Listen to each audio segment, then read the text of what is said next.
kind of sneaked up on us, you know. Like, you know the way I told you the first gig we got in the hotel? Right. And a week later somebody else asked us. And then we did another one.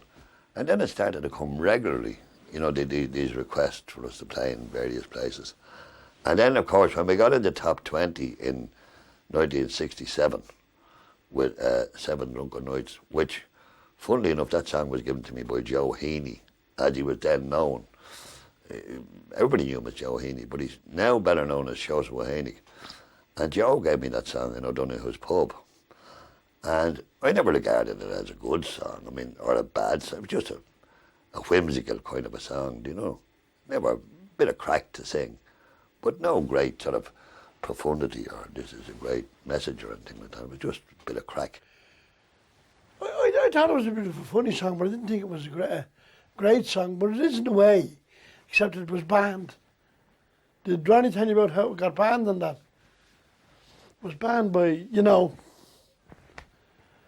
the legions and the government. There was a couple of bishops gave out about it at that time, and there was nothing in it because it's associated. Like we don't do that in Ireland, go out drinking every night and all this kind of rubbish, you know. Getting on to the top of the pops in 1967, I didn't regard it as any reflection of our talent, really. I mean, it was good and it was great to get on it, you know, but it proved to me that you don't have to have a good song for top of the pops. It depends on your marketing. We had a manager at the time, Phil Solomons, and he had a good cash register brain, I think, and he somehow saw the commercial potential in the song. And he said to us after he listened to it, he said, that's going to be your single. And we were kind of looking at each other saying, what does he mean, a single? Seven Drunken Nights, a single? But he was right, it was plugged to death on Radio Caroline, and eventually people started buying it and it got into the charts. From that we were heard in Holland and Germany and Denmark and all. Then we started going to all these places, Holland and Germany. And I really believe that we opened up the continent of Europe, you know, like Germany, and for other musicians. Not saying that we were the best, but we opened it up for other people.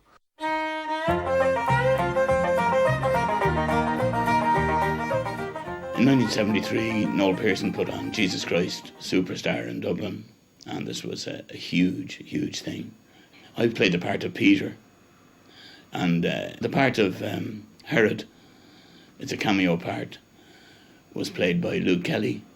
During the run of the show, Kieran Burke of the Dubliners got ill, and Luke, with John's sort of say-so, came to me and asked me would I make up the numbers until Kieran got better, type of thing, but nobody realised how sick Kieran was and that he wasn't actually going to get better. And so I said okay, and we joined. I joined, and then Ronnie Drew decided to go solo. It was the first time he left the band. So the lads asked me to join on a full-time basis. And I spent the rest of the 70s then globe-trotting with them, having a great time. I was asked to come up to Edinburgh once, about 1980. The Dubliners were on tour in England or Scotland, and I had a call to say would I come up. And I understood it was like to do support that someone let them down, but actually it was Ronnie's father who was, he had died and he went back for the funeral, so I just stepped in that way.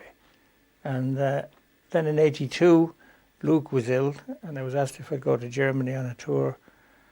And it's an offer I couldn't refuse, to be quite honest. So that's it. That's how I, I thought it was only a temporary thing like that, and but it's 20 years now. And that first gig you did, can you remember what it was like going on stage with the Dubliners? What did you feel? Well, of course, I was a big fan, like so many other people. I had the records, and I was in a group in Coventry, a group called the Gales, and we did the Dubliners songs, and we covered all that, you see. So I was very familiar with the repertoire. I came to know the Dubs in 1967.